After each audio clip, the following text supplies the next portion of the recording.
This is With the First Pick, the CBS Sports NFL Draft Podcast. This is episode 104. I'm Ryan Wilson. If you're watching us on YouTube, that is Rick Spielman coming to us from the surface of the sun. Rick, it looks like it's hot where you are. What's going on over there? It's a little chilly down here on the island today. It's 65, so I had to put a sweater on. Hopefully it'll get closer to 80 by the time the show continues to move along. But right now it was a little chilly this morning for down here being on the island. You're not in your usual office. You're moving some things around, so you had to do this from a remote location. Actually, my house is getting tented for termites. So tented as in Breaking Bad tented, but you're not making meth, if I'm hearing you correctly. No, I'm killing termites, and okay. And I wanted to make sure I got out of the house before they put the tent over the house. My wife told me I should stay. I said, well, I got to get the dogs out. So luckily I escaped a near-death experience. But as we speak, I am at a house where I'm going to be staying the next 3 days as they fumigate and kill all the termites that came after Hurricane Ian. Sounds like a sitcom waiting to happen. By the way, producer Harry is with us today. Debo's on location. I think he's actually doing the Lord's work. But producer Harry, you would appreciate the fact that we joked last week that you were going to wear a hazmat suit at some point, but you didn't get a chance to do that. So no, maybe. I was trying to find one, and then I just said I just can't take the risk. I mean, I will do everything I can possible for CBS, but doing a podcast in a house that's getting fumigated for termites probably is where I have to draw the line. That's where you draw the line. Fair enough. Good news, though, Rick. Today is mock draft Thursday, because I'm going to have you go through my latest mock draft with a fine-tooth comb. The mock draft we talked about in the last show came out Tuesday morning on CBSSports.com version 4.0, so you can check that out there, or we can relive it live together here in real time. I would imagine, Rick, is going to be all unicorns and rainbows in terms of your evaluation. Oh, yeah, because there's 140 days. It is coming down until the 2024 NFL draft. And the thing that I'm most excited about is, what episode is this for us? 104. Yes, sir. So as those two numbers come together, is it Armageddon? What happens when the draft countdown clock meets the amount of shows that we've done?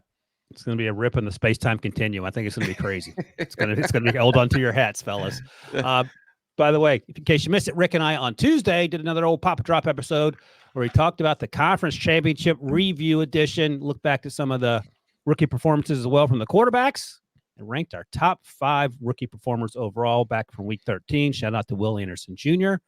And Rick, you said don't put on social the clip of you saying that Dallas Turner and Will Anderson are neck and neck. I tweeted that out yesterday for you. Perfectly. Thank you. I appreciate that. 2 fine young men and excellent football players. If you're going to sit in the back of the room and shut up the owner, I got to keep my eye on you. Make sure that I got receipts, as the kids say. You can check that show out in the old podcast feed. As Rick mentioned, we got 140 days left on the official With the First Pick draft countdown counter. It's not a clock. Rick gets mad when you call it a clock. And Rick, before we get going, one last thing here. Saturday, Heisman Trophy announcement. 4 candidates: Jaden Daniels, LSU; Michael Penix Jr., Washington; Bo Nix, Oregon; and Marvin Harrison Jr., Ohio State. We've talked about all those guys to death. 2 things from you before we get going. Neither one of us have votes, but if you had to rank them on your Rick Spielman ballot, just for the Heisman, how are you ranking them based on their college performances from 2023? I'm going to go with Michael Penix Jr. Oh, I love it. His team was undefeated. They won the Pac-12. They're going to the Final Four. And because of his play and the outstanding numbers that he put up, I think that he should be considered as the leader, in my opinion, for winning the Heisman Trophy this year. I think I don't hate that at all. Jaden Daniels is the prohibitive favorite according to the people who follow such things, and I get that as well because who knows how many losses that team had without him. They ended up having 3 losses, but there's very few flaws in Michael Penix Jr.'s game. Someone said, I was listening to the Cover 3 podcast, or CBS Sports podcast. Those guys do a fantastic job. But someone said that they had heard on Twitter or something that Jaden Daniels is the best deep ball thrower in college football. I would argue that it's Michael Penix Jr. I would too. And the reason I'm making a tiebreaker is Jaden Daniels had an incredible season, made the biggest jump out of any of these quarterbacks on positioning himself as a potential number 3 quarterback off the board this year. But when you have an undefeated record, win a Power 5 conference championship, the Pac-12 is disintegrating, going extinct, whatever you want to call it. What a way to go out if the best quarterback in the conference going to the Final Four, the last player in the Pac-12 would be the last player to win a Heisman Trophy as it exists today. So I get into the Hallmark flowers and butterflies You like the stories. full circle arc stories of college football as it relates to Hallmark movies. And he beat Bo Nix, who's there twice. Yes. All right, so one last question on this. If you're the Chicago Bears, you end up with the first overall pick, rank these players on your draft board. What players? The 4 guys of the Heisman Trophy finalists. And I have Jaden Daniels, Michael Bo Penix Nix, Jr., Bo Nix, and Marvin Harrison Jr. Marvin Harrison Jr. Is your number 1? Oh, God, yeah, without a doubt. You need a quarterback, maybe. Okay. Penix, number 2. What? Wait, are we talking about just best player or ranking them like how you'd want them on my draft board? Yeah, they're on your draft board. You're Ryan Poles. Okay. Okay, that's easy then. I misunderstood. Again, Okay. There's no clear direction on this show. I try to look at things black and white. It's gray. It's presented to me gray. It's hard to figure out. I just need some direction. Remember, Okay. I'm just a scout that sits in the corner next to the Trying owner. to get the GM fired. I know. I know who you You're are. the GM. I would rank them Marvin Harrison Jr., Jaden Daniels, Penix, and Bo Nix. Okay. When you said Penix second, I was getting nervous. Sound like me. Yeah. All right. I wouldn't do that. I don't want to sound like you. No, you do not. Not that yeah. You got 40 days. Don't worry about it. There's a running joke, producer Harry, that in 40 days, Rick's going to quit being nice to me and things are going to get real like it's the real world. So hold on to your hats for that as well. So counting down the days, getting nervous. Heisman Trophy, Saturday night. Look forward to that. Rick likes Michael Penix Jr. I think Jaden Daniels is the prohibitive favorite. We'll see. Maybe Bo Nix will win. No way on God's green earth that Marvin Harrison Jr. will win. Probably the first time he doesn't win an award in which he's in the running, but that's going to be tough sledding for him. All right. Remember, leave us a 5-star review on Apple Podcasts. Nominate an FBS or FCS college player who is draft eligible, and we'll evaluate on the old show here coming up. We got a list of guys to get to, so we'll start doing that. And as always, tell a friend, especially a friend who's a fan of a terrible NFL team and they're interested in the draft, about the old podcast here, because we'd love to have them listen and give us a thumbs up on the old YouTube machine. If you're watching right now, it helps spread the word. All right, Rick, the moment of truth is here. My mock draft 4.0 came out on Tuesday on the podcast, on the website, cbssports.com. We touched on it briefly on CBS Sports HQ Spotlight on Tuesday. So you haven't seen all the picks, at least in detail. You probably scanned them and scoffed and laughed and then threw your computer against the wall. But let's my computer is too valuable to waste the negative energy throwing it against the wall. You threw your beach ball size squeeze ball against the wall. Even when I travel, I have squeeze balls. Producer Harry's learning all sorts of things about Rick Spielman, what it's like to run the NFL franchise. All right, let's start at the top, Rick. The official draft order, as we sit here heading into week 14, Chicago Bears have the first overall pick by virtue of the Carolina Panthers not being very good. But I have them trading down one pick. The New England Patriots moving up. There's the graphic if you're watching on YouTube. And I know you're going to take issue with the compensation. So let's talk about that first. So I put these words in your mouth on Tuesday, and I'm going to keep saying it until you disagree with me. But I'm going to keep saying what you said last year about the Texans, who had 2 first-round picks. The Patriots have to get a quarterback in this draft. You agree still? Yeah, no question about it. Yes. So I had them trading up from 2 to 1. They don't want to mess around and let some other team trade up for Caleb Williams or Drake May or whoever their quarterback is. So they get the number 1 overall pick. The Bears in return get that pick from New England, the number 2 overall pick. They get a 2024 second-round pick and a 2024 fourth-round pick and a 2025 third-round pick. Now, this may look familiar to the eagle-eyed viewer because this was the compensation that the Bears gave the 49ers in 2017 to go from 3 to 2. The only difference is the next year's second-round pick was a third-round pick in that case. So there's a lot of moving parts here. So I upped the ante by a third-rounder to a second-rounder in this case. You think that's still too cheap, correct? Yeah, I think if it depends, like everybody uses their trade charts and you can go by the numbers and all the trade charts are not the same. So I think that teams that are making trades right now are starting to look at history. And if you looked at what Chicago did with Carolina last year, and I understand they jumped from 9 to 1, which was 2 firsts, 2 seconds, and a bunch of change on the back end, plus a DJ Moore. Yep. So from a history standpoint, would you think that Chicago would want at least another number one for sure going into the 2025 draft? And maybe they go after a player that they need as part to sweeten the deal as well, because they've shown that they'll take a player, and DJ Moore has had a great season for the Chicago Bears and showing he's, their number one receiver this year. So they also have the number 5 pick as we currently sit here. And something else, I went back and looked at what those picks ended up being in terms of the San Francisco-Chicago trade. The Bears traded up to get Mr. Trubisky in that same draft with Deshaun Watson and Patrick Mahomes. That's a story as old as time at this point. So here's what those picks ended up being that Chicago gave up to get Trubisky. The 49ers took Solomon Thomas, the defensive tackle, with that third pick, and he's been a good pro. Then Alvin Kamara was one of the picks that was later traded away from San Francisco to the 67th pick. That turned out to be a great pick. Another one of the picks, 49ers turned into Fred Warner. So my question to you is, another an extra pick in there, Tedrick Thompson didn't pan out as an NFL player, but would you rather have right now as we sit here, I know the answer is just rhetorical, Solomon Thomas, Alvin Kamara, Fred Warner, or Mr. Trubisky on your football team? I mean, but are you asking me, or is that like that's rhetorical? But you can answer it. Yes, I would rather have those Mr. Wilson on my team than Mitch Trubisky. I think you actually asked about this last year. I have to go back and look, but I think you asked to see what the compensation players ended up being when teams trade up for quarterbacks, and more times than not, off the top of my head, and we'll revisit this, I'm sure, the extra players ended up being better than the quarterback. So that's something else you have to consider. You're right. But when you're desperate, you're desperate. And if you hit on a quarterback, then like when Kansas City, I believe, if they traded up to go get Patrick Mahomes, you can have all those other guys if I got a Patrick Mahomes. So you need a franchise quarterback. And you know what else? We don't talk about this, not one iota. We spent a lot of time talking about the Bryce Young trade. I have not yet heard one person say, I can't believe the Texans had to give all that up to go number 3 to get Will Anderson. Right.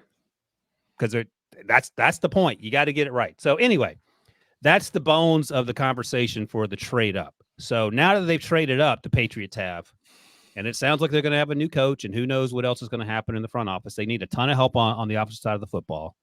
I had them taking Caleb Williams first overall. How's that strike you? To me, it's a no-brainer. That's why you're going up to make that trade, because I think he is the best quarterback in this class. He's the best quarterback that has come out in a while.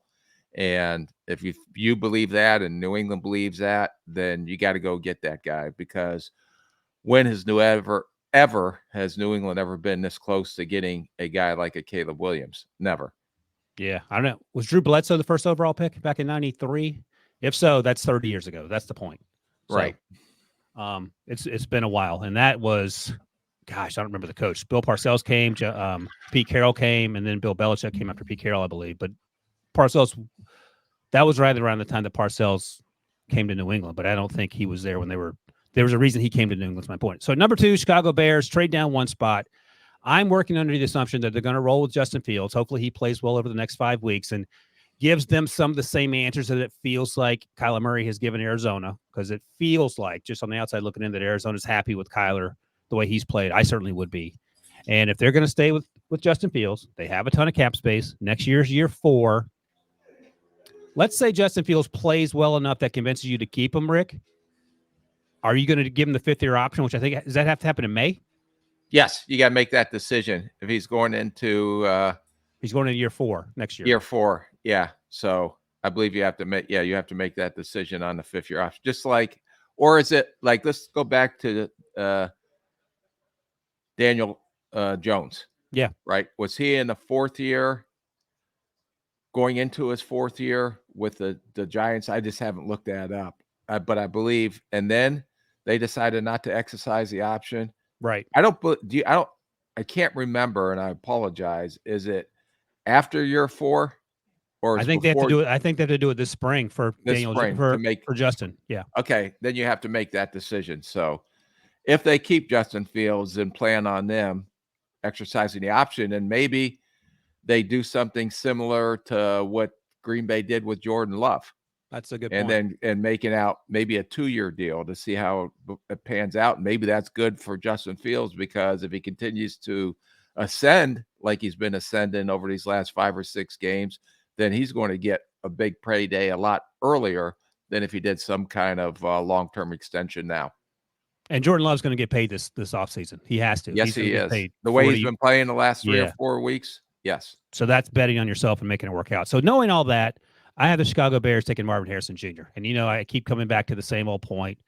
Tua and Tyreek, A.J. Brown, Jalen Hurts, Steph Diggs, Josh Allen. You would imagine having Marvin Harrison with DJ Moore, with Darnell Mooney, with rookie Tyler Scott, with Cole Kmet, and Justin Fields playing better. Maybe get another coaching staff in there. I don't know. It feels like a layup to me. Yeah, there's no question you take Marvin Harrison Jr., and I don't think Mooney will be there next year. I think he's an unrestricted free agent. Okay. So, but if you have those 2 receivers, that has potential to be maybe the best combination of receivers, which who would ever say that about the Bears in the past of going forward? Yeah, Musa Muhammad and who else? Brandon. What was Brandon's last name? Brandon played there for a while too. He was good. The big wide receiver out of UCF. Played for the Broncos. What was Brandon's last name? Rick? I can't remember. I'm working. I'm not in my environment. I'm trying to adjust. You're out of your element. Yeah. All right. Number 3, the Arizona Cardinals. As I mentioned, by winning that game over the Steelers, at least for a week, they maybe have taken themselves out of the Marvin Harrison Jr. sweepstakes. Perhaps Chicago trades down and lets a team trade up for a quarterback. Perhaps Chicago takes a quarterback here, and they still have Marvin Harrison Jr. available. Instead, I have them taking Olaf Ashnu. You bookend them with Paris Johnson Jr. on the right side, and the offensive line gets better. Kyler Murray's a year, a little further removed from the ACL, and you start rebuilding that team, because I think Kyler has a chance to be what Jonathan Gannon hopes he can be. And Jonathan Gannon, we haven't talked a lot about him because this team hasn't won a lot of football games, but I feel like he's done a really good job with sort of keeping that team focused under some trying circumstances. Yeah, and I could, Fashanu, is he definitely considered right now, I believe, as a franchise left tackle. I know they have DJ Humphries, who's had a decent year. The only thing that may come up in that draft room is if we think Dallas Turner is similar to Will Anderson or even better, they need pass rush help too. So I think I would lean towards the offensive tackle, Fashanu, but I sure the heck consider Dallas Turner as an alternative. By the way, Brandon Marshall. It took us 10 minutes to figure out Brandon Marshall's last name. Unbelievable. All right. Offense. I think edge rush might be slightly deeper than offensive line class here. That'll inform your decision. But again, we got time to figure it out. Number 4. And let me just say, the Washington Commanders are currently picking number 4. Let me just say that Commanders fans gave this pick an F-. I did too on Tuesday. When I put it on Twitter, less so because of the player, more so because of the position. They're all in on Sam Howell. I like Sam Howell too. Some of the sacks he takes is on him. A lot of the sacks he takes is on the offensive line. I think there may be a new coaching staff there as well. We'll see. So if you're not sticking with Sam Howell, and I wanted to make the case that Jaden Daniels has a chance to go over Drake May. Now, does it happen in real life? There's probably like a 5% chance as we sit here. I texted a few people around the league, and they didn't say it was crazy. They didn't come out and say, yeah, 100% absolutely, but they had heard wackier things. So I had Jaden Daniels going to Washington with this 4th overall pick. We talked about Jaden a moment ago in terms of the Heisman race and all he's done for LSU. Are you more upset with the player, or are you more upset that we didn't address a bigger need at the offensive line position? Well, I'm going to address even a bigger need. I think this would be a mistake, especially if Drake May was still on the board. I don't see Jaden Daniels as the number 2 quarterback, although I'm sure those F-minuses that you got from the fans out there were all encouraging you to think through the next time that you put something up. Very politely too. I'm squeeze ball, count to 10. So I'm going to go with the assumption, that Arizona went with Fashanu, like you said. Yeah. Fashanu. And there's no way they can pass Dallas Turner. That is a What about Joe Alt? That is a much bigger need. Oh, Dallas Turner's an edge rusher. They traded away both their edge rushers. Yep. To me, if I like Dallas Turner and I think he's going to be an impact like Will Anderson has been, I'm going to go with the edge rusher. Now, worth keeping in mind, you also have the 36th pick and then the 40th pick as well. So you have 4, 36, 40, and 68. So you feel like you can better chance getting offensive lineman at 36 that can help you right away than an edge rusher. Yes, because I think the edge rush. I think Dallas Turner has a chance to be offensive or defensive rookie of the year next year. Yeah, I'm not going to push back on that. He's been phenomenal this year. And you're not drafting a quarterback in the top 100? No. Okay, you're okay with Sam Howell? Yep. Yeah, I am too. But I was trying to mix it up, give the fans. Yeah. Well, mix it up, but mix it up with some logic. Okay. Let me ask one last logical follow up here. Why trade Montez and Chase then? That's what contracts. They have already paid a lot of money to the 2 defensive tackles, Payne and Allen. Yeah. So you can't pay your whole salary cap to 4 players on the defensive front. Yeah. So by getting and drafting another rookie defensive end that's a pass rusher, now it's expensive because you're talking about in that area maybe $25 to $30 million guaranteed but it's over that 4-year period. So that's a lot cheaper than paying a Montez Sweat or Chase Young 20 to 25 million a year. Yep, gotcha. All right. I think the Commanders fans would certainly appreciate your thoughts more than mine. But hey, you got a 30-year head start on me, so give me a break, Rick. Yeah, and I'm just a guy in the corner of humble the room. Servant trying to get the boss fired. Yeah, just trying to contribute any way I can. All right, number 5, the Bears back on the clock here. Got Marvin Harrison Jr. at number 2 in this mock draft. At number 5, they take your guy Dallas Turner. Done and done. Moving on. What do you think? Oh yeah, that's a no-brainer. But he's not going to be there if it's Washington. I can't see him passing by unless a Fashanu's there. I was going to say they got to protect that guy, Sam. He's getting killed. Yes, but yes. I you don't pass up pass rushers. You Okay. just don't do it. That's just number 1 rule. So all right. When we get to the next pass rusher, I'll ask you to tell me the difference between the top 2 or 3 guys that we like a lot here. But Dallas Turner, if he's here at 5, the Bears sprint to the podium, as they say. Pair him with Montez Sweat, and this team, you're off to the races. You're having, if you're the ownership, you're like, there's no reason not to be competitive in this division, and by that I mean you need to be near the top / wild card race. Is that correct? Yes, you're in the playoffs. You better be. Yeah. Number 6, the New York Giants. I mean, things took a turn once Tommy DeVito started taking off here. Their fortunes changed, Rick, and now they find themselves in a position where Drake May falls in their lap, and they take Drake May, Daniel Jones 2.0. How do you feel about that?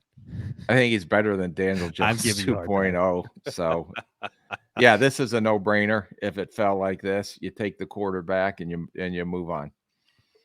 I like to say, and you probably won't like this because your comp is more Trevor Lawrence. Mine is, I like to say that Drake May has he's on the spectrum when it comes to comp. It could be best case Trevor Lawrence. It could be less than best case Daniel Jones. So I think somewhere in between there is where he's going to land. But that makes him a franchise quarterback. You still have to take him. There's certainly a better chance that he goes number 2 than number 3. But just for the purposes of interesting conversation, as you might coin it, I mixed things up here a little bit. Would you say that Jane Daniels has a chance to be a top 10 pick? No. Okay. What's the downside of Jane Daniels? He's Lamar Jackson for me. I already said that, so don't use my comps. Well, Lamar Jackson went 32nd, I think. He should have gone top 10. I'm just telling you that he won't go that high. Okay, I'm asking you why. Huh? Because there's still a few holes in his game, and he made a tremendous jump. Now, maybe he goes in the top 15. Maybe someone trades up. But if you're saying that he's going before Drake May in this, how do I say it correctly? Nicely. Yes.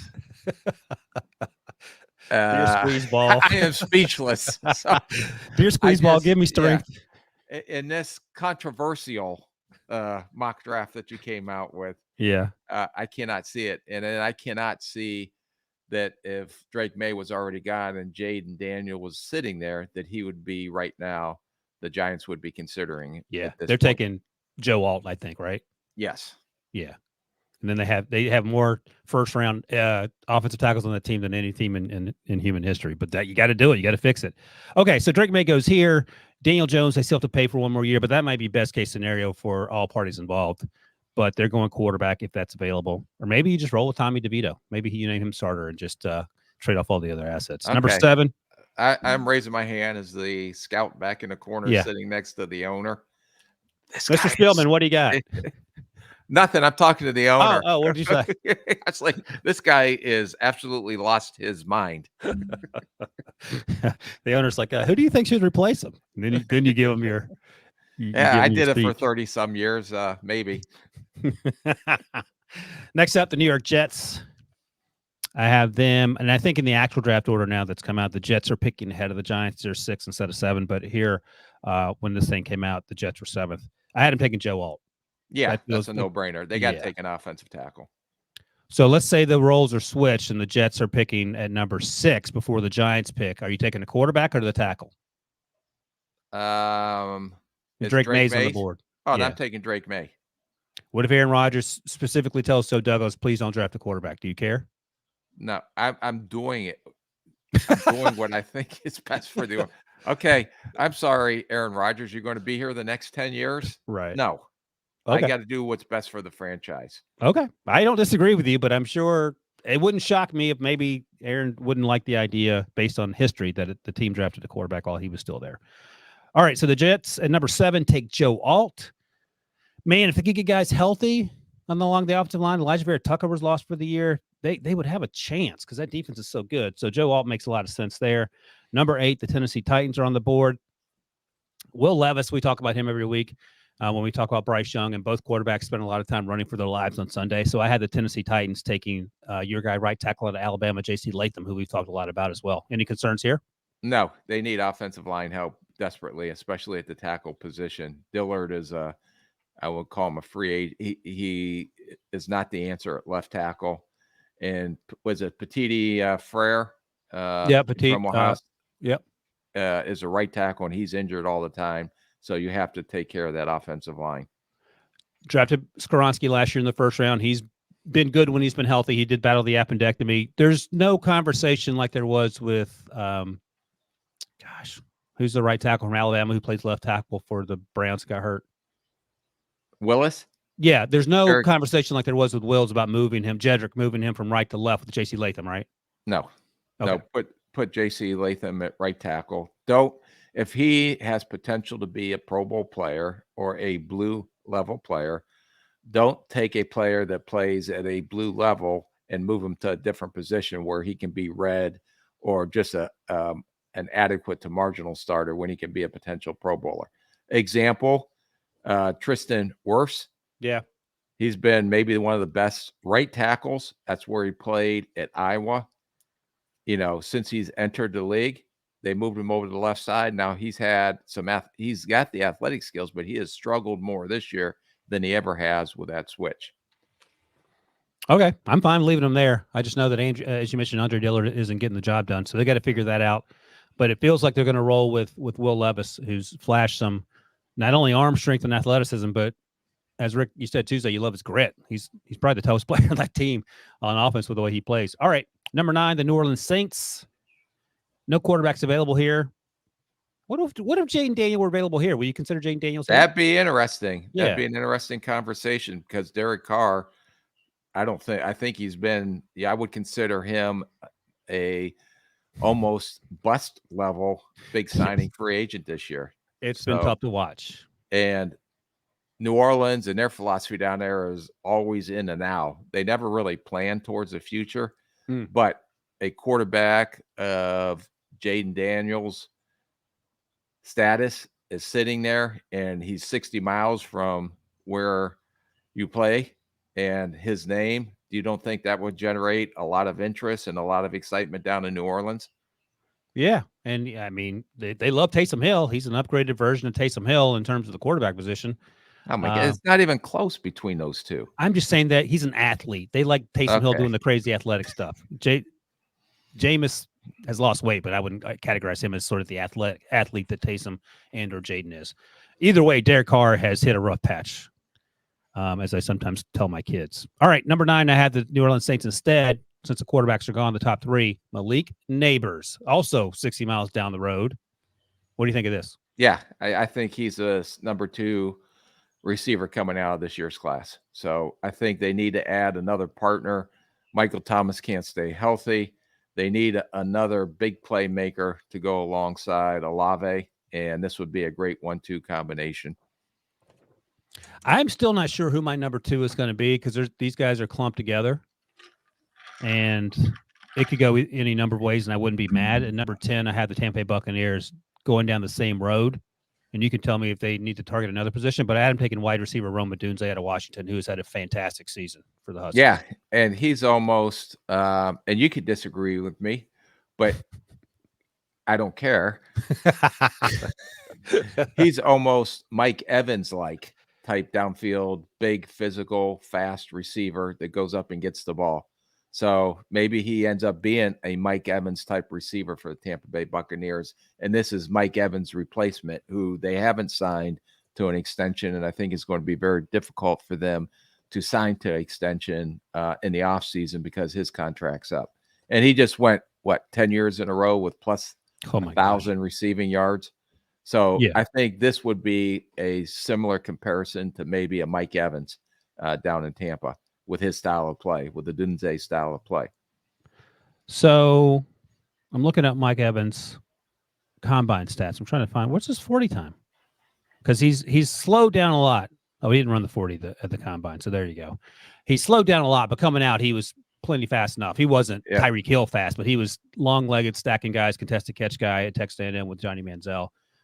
He's not that guy anymore, but Rome Odunze showed this season that he could certainly run more, certainly faster than we thought he could over the summer, and he's just a contested catch machine. So I like the comp. He's a little bigger version of Mike Evans, thicker, I mean. Yeah, Mike Evans is a big man now. Okay. I've seen him. Okay. I don't know if he's thicker than Mike Evans. Mike Evans is a big man. All right, interesting. All right, that's 10 down. Got 22 to go. We're going to take a quick break. When we come back here, we'll go to Vegas and see what they do to help that team right after this. We're back for an all-new season of Ink Master. This is wild. And 3-time Ink Master winner DJ Tamby returns as a judge. Guaranteed there's going to be some shots fired. I gotta watch our back. You're gonna get it because you talk a lot, bro. This tattoo is badass. That is insanity. This piece is super dynamic. You better strap in and be ready for the ride. Victory is a work of art. Ink Master, new season, now streaming exclusively on Paramount+. All right, Rick, we're back. And I was looking at the wrong Mike Evans. I was looking at the defensive lineman. Mike Evans from Texas A&M ran a 4.53. So that checks out. He felt like a 4.53 guy coming out, especially at that size.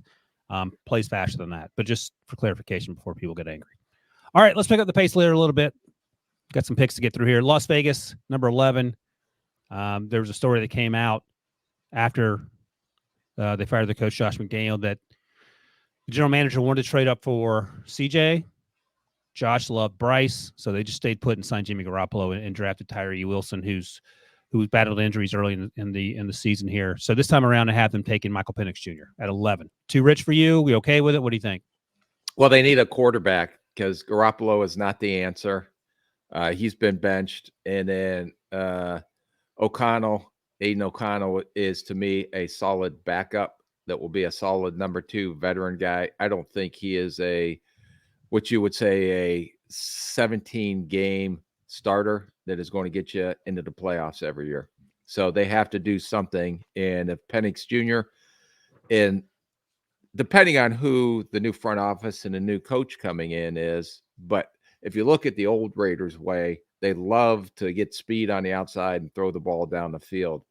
And that would be a great quarterback to get if they were going to have a vertical passing game. And I think that at this point, you can see Michael Penix Jr. definitely being considered. They have to get a quarterback. And if he's there, I think that'd be worth strong consideration. The biggest issue is going to be medical with Michael Penix Jr. Is that probably it? Yeah, but he's been playing. He hasn't missed a game, I don't think, the last 2 years. So that shouldn't be an issue. Okay, good. Good for him. All right, number 12, the Chargers. That's another situation where we could see overhaul in the coaching staff. They've struggled in terms of consistency. They're much better on paper than they are in real life. So I have them taking edge rusher Jared Verse. Bosa's obviously there. He has a foot. Khalil Mack will be 33 next year, and I think his contract's up in 2025. Jared Verse is another one of these edge rushers that sort of pack together based on the way they played the last 2 years. Would you like Jared Verse here, or would you like to go another position? I think I would stick with Jared Verse here because Mac's getting older. The edge rushers are going to start to go. They always go in the first round. And Verse has really finished the season out very, very strongly against Miami, what he did against Florida, what he did in the ACC championship game. So I'm anxious to see him play in the bowl game and to solidify himself as a number 2. But who knows? Maybe other teams see him ahead of Dallas Turner. So I think it's important for both of those players to get one more exposure, in my opinion. I know some people want to disagree with me, to try to solidify who exactly is going to be the top pass rusher in this year's draft. Yeah, one of those people might be Jared Verse's agent. We'll see. Tuli Tuipulotu has played really well, too, the second-round pick out of USC. We've talked about him a few times on the podcast. Number 13, the Buffalo Bills. And let me just say, another angry fan base when they saw the pick that I gave the Buffalo Bills. They've struggled with injuries at the cornerback position. Trey White torn his Achilles after tearing his ACL a few years ago. Kyer Elam hasn't worked out. Benford's been banged up, but when he's healthy, he plays. They had to trade for Rasul Douglas, so I had them taking Clemson cornerback Nate Wiggins, who's my cornerback 1.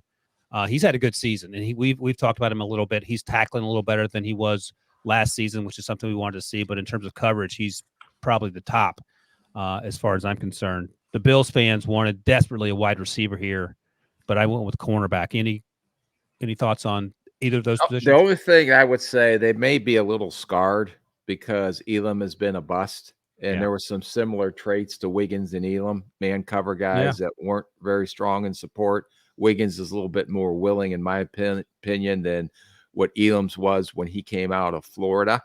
But I would lean, again, depending on how their draft boards looks, if a receiver is there, you got Marvin Harrison gone, you got Neighbors gone, you got Odunze gone. So you're going to have to compare potentially a corner versus Keon Coleman. Good Lord. Yes. Although Keon Coleman, I think, is behind those top 3 that you just named. I think he's behind those guys, but they do need help at the receiver position. Gabe Davis disappears. Stephon Diggs is their only true number 1, and he's starting to get a little older. But they need to get, and Kincaid has had a really good rookie year. So, but I think they need to get some more help at the receiver position. But that'll be a discussion in their draft room, corner or receiver, in my opinion. Okay, so you weren't as angry as the Bills fans were, but I think you're right. They're scarred with the recent memory of those draft picks not working out. Next up, the Denver Broncos, who had quite the turnaround over the last month and a half of the season, did lose to the Texans in a tough game on Sunday, but they're picking 14 here. Speaking of wide receivers, and speaking of Keon Coleman, I had him taking Keon Coleman. Cortland Sutton, we'll see what happens with him. We'll see what happens to Jerry Jeudy.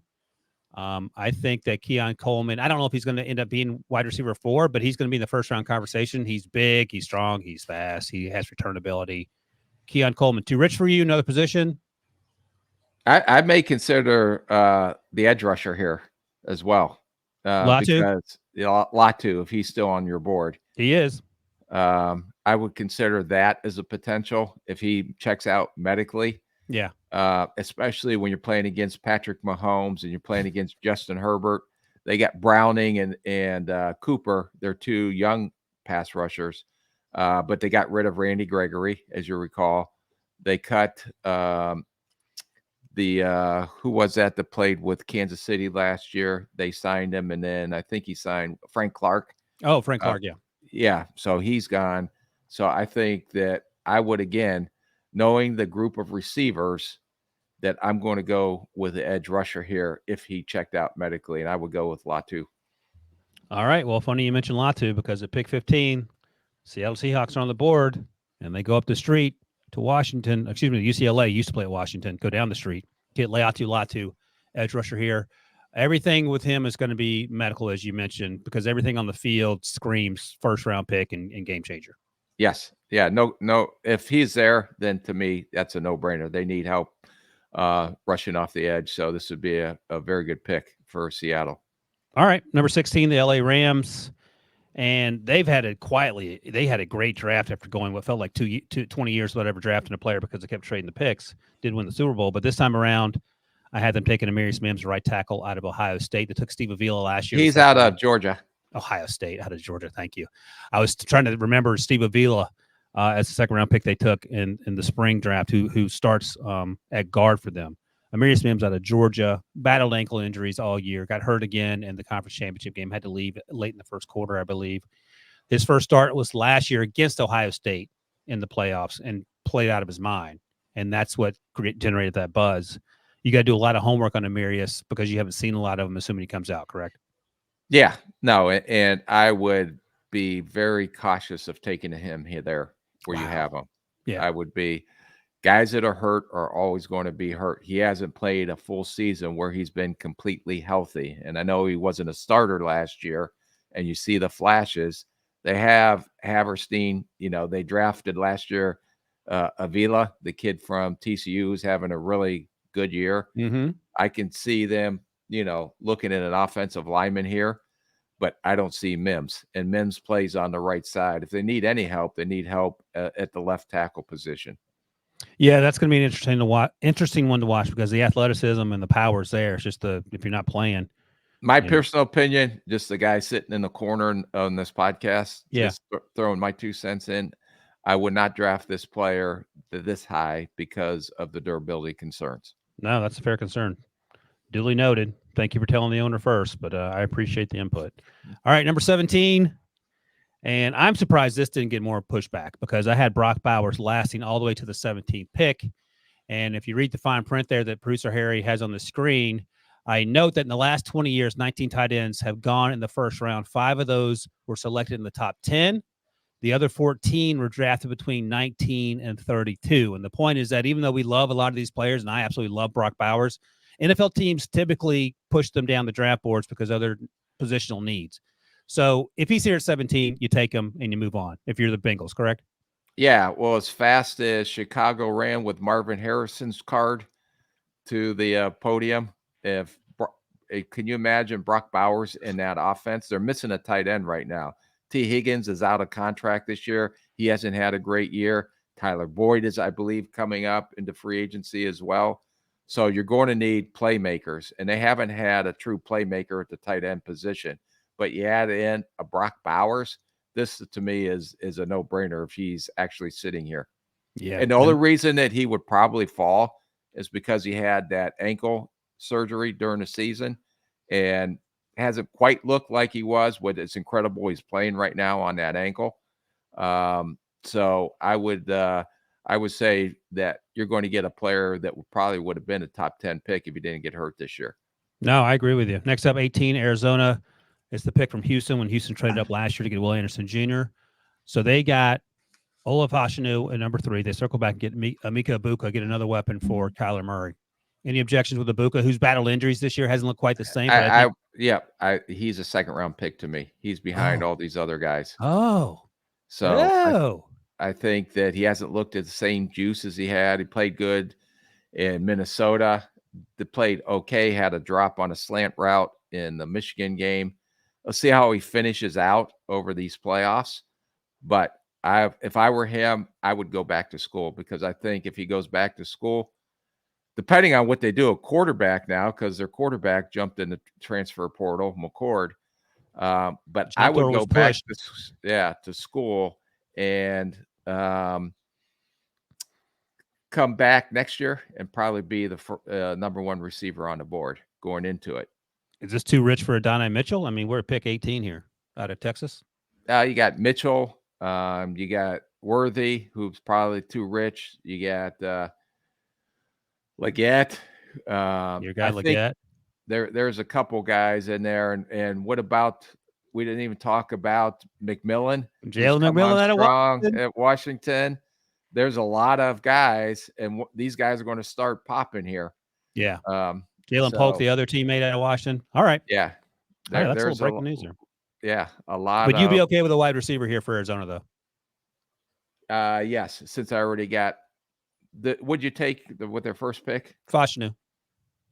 Oh, then I would look at the next edge rusher. If there's another edge rusher coming into play, is a Well, there's Chop one Robinson come into play here?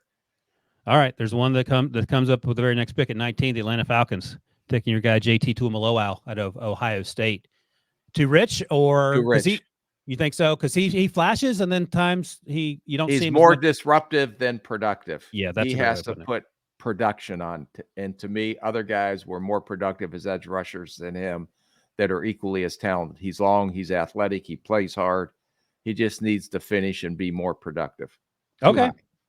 I get it. Sometimes you overdraft the position because of future productivity. Too high. Too high. Duly noted. Number 20, Green Bay Packers. You like this guy a lot. I came around on him, and I don't know if you're souring or not. Let's see. Cooper DeJean, the cornerback out of Iowa, have him going to Green Bay because of the versatility with cornerback, perhaps safety, and also he gives you some returnability. Yeah. Well, Green Bay is not going to take an offensive player. They never do. So, but I could see them potentially going here. I think he's a really good football player. He would be on my just good football player list. Yeah. I think he kind of fell off a little bit towards the end of the season in some of the later tape I watched. Can he play man coverage? He's very instinctive. I think he would be a Pro Bowl caliber type safety. Wow. With his ability to run support, his coverage, his instincts. I don't know. I would definitely have that conversation on safety, Nick, kind of like even a Brian Branch type player. Ooh. Rather than putting him out on the edge as a corner. I actually like that. I actually like the idea of him playing close to the line of scrimmage. I thought you maybe moving him back or more back, farther back into the center field. Okay, 21, Minnesota Vikings. You may or may not know something about the organization. I can't remember. I had him picking Johnny Newton, defensive lineman at Illinois. I didn't finish my sentence. Yes. Yes. So this feels about the sweet spot, right, for him? Yeah, and I wouldn't be surprised if in Atlanta or in Arizona, he doesn't go earlier because he's the best defensive tackle that can play the run and also get pressure on the quarterback. I think he's really helped himself coming back and having a very strong year. This is another example of guys that bet on themselves, come back for one more year, and look at the type of money this kid made this year. So I think he's going to go a lot higher than this, but if he was sitting there, to me, that'd be a no-brainer. Good. All right. 22. We'll do the Indianapolis Colts. We'll take a quick break and rip through these final 10 picks. The Colts, I got this from offensive line help. Another kid from Washington, Troy Fatani, the left tackle, whose NFL future may be inside. And Rick, you and I will talk about this later to get through the process because I struggle with figuring out which tackles need to move inside. Because when I watch Fatani play, he's athletic. He keeps his pad level low. He's better than the kid that, because I made the trade that the Jets took, who's a good player. The that got hurt this year. Elijah Vera Tucker. Elijah Vera Tucker. Yeah, he played left tackle at USC his final year and moved in. Yeah. I think this guy is more athletic. The only thing that drives me crazy about him when I'm watching the Pac-12 championship game, he's playing with shorts on. His did you see? I couldn't take it. I was like, how can they let dudes go out there? He's got thigh boards on, and then after that, there's nothing. He cut his pants off there. I noticed that, but it didn't stick. It didn't stick with me. Oh, that drives me crazy. I don't know. I know producer Harry. All their linemen had it, but his was just blatant, outright blatant. Let me ask you this question, and maybe we'll run a few minutes longer, Harry. But I gotta get this in. I get nervous when these guys aren't wearing knee braces, not because they're recovering from injury, but just for preventative. Did you guys do any research on whether that helps, whether it's worth it? Did you demand it? No, we didn't demand it. I don't know. It probably helps, especially with offensive linemen getting their legs rolled up. I don't know. There's research but what drives me nuts is wearing shorts. And I understand. I've never seen that before. Yeah. And I'll know. Yeah. So out of all the things I was watching, I could not get that out of my head. And weird things stick into my head. Yes, sir. That stuck into my head. Yeah. So usually you see like punters and kickers wear shorts, and sometimes receivers for fashion purposes. Never an offensive lineman until fought new.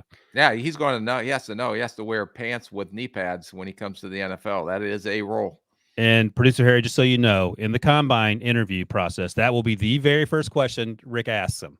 So what's up with the shorts?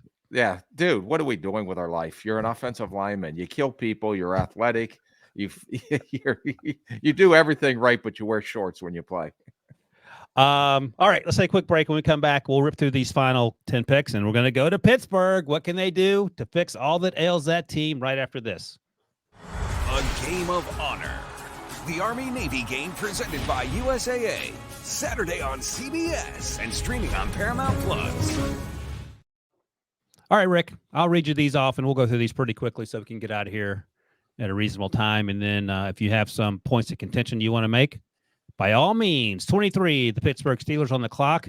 Kool-Aid McKinstry last at 23. The thing we've talked about all year with him is just how fast is he going to be. If he runs a 4.4, he won't be here. If he runs a 4.55, he may be here. But I think either way, I like the idea of Kool-Aid and Joey Porter Jr. sort of revamping a secondary that needs a youth infusion. Yeah, and Pat P has had a great career or year with Pittsburgh and is a leader. And I know Patrick Peterson because he was with us in Minnesota. I signed him up there. I know what he brings to the locker room, but you need a succession plan, and this would be a great succession plan. I think a great fit in their scheme. The 24 of the Houston Texans. This is the pick they got via the Deshaun Watson trade by way of the Browns. And maybe Chop Robinson ends up going early. He did declare for the draft a few days ago to make it official. But the edge rusher out of Penn State, who's juiced up, but maybe undersized when compared to Jared Verse or Dallas Turner. Yeah, no question, no argument here. He's too good of a player, too good of a football player. Maybe a little undersized, but good football player. That now you're getting into the part of the draft where you want to just take really good football players. You know, trying to fill needs still, but let's get the best of the rest. Yep. And he, in my opinion, fits in that category. All right, 25, the Kansas City Chiefs. And this is sort of piggybacking off what you just said here. Patrick Paul, the tackle out of Houston. I feel like that offensive line could stand a little upgrade, especially the tackle position. Yeah, but not him. I'm not a fan. I think he's a Friday guy. Okay. All right. We'll see. 26, the Jacksonville Jaguars. My guy, Talise Fuaga out of Oregon State, another player whose future will likely be inside. I love the way he plays as well. He plays with an edge. Yep, I like him. Very good football player, and they need help on the offensive line. 27, the Cowboys, and you'll probably have some thoughts on this. Kamari Lassiter, the long physical corner out of Georgia. He feels like a Dan Quinn cornerback, but I don't know if you think this is too rich for them. Deron Bland with the 5th round. He should have been a first-round pick, it turns out. Yeah, except the way he played against Seattle. He came back to reality, but then he made a great catch, interception to redeem himself. I just want to see what this kid runs. He's a big physical corner. I just don't know if he runs well enough to play man coverage in Dan Quinn's scheme. Okay. At 28, Detroit Lions. I feel like there's someone there that you know who's in the front office. Braylon Trice, edge rusher out of Washington. I could see them looking, and they need another edge rusher. Yeah, I thought maybe they try to make a move someone to go along with Hutchinson. Plays like Hutchinson as far as effort and energy. So as long as you put a guy that is passionate about the game in this slot and is a good football player, you got to put them on a Detroit Lions probably draft board, because that's how they've been picking, and that's how they've been so successful in the picks that they have made over the last couple of years under Brad Holmes. They've been hitting grand slam after grand slam with those draft picks this year too, man. All right, next up, San Francisco 49ers, a team with zero needs. I have them taking bolstering the offensive line with Kingsley Suamatai, and I'm probably mispronouncing his name, out of BYU. Played out of position last year at right tackle. He's more suited to left tackle. I know there's some teams that are really interested in him, even if he hasn't yet hit his potential. Yeah, and you just have to look. They need help on the right side of their offensive line. If you have to pick a hole in San Francisco, to me, it'd be the right side of their offensive line. I don't know how long Trent Williams is going to continue to play, but as long as he's playing at the level he's playing, he can play for a few more years, to say the least. But if they can somehow address the offensive line issue, and especially on the right side, if they can upgrade right tackle, I think that would be that'd be an outstanding pick for them. All right. Next up, the Baltimore Ravens at pick 30. Adisa Isaac. I went off the radar here. Penn State played opposite Chop Robinson.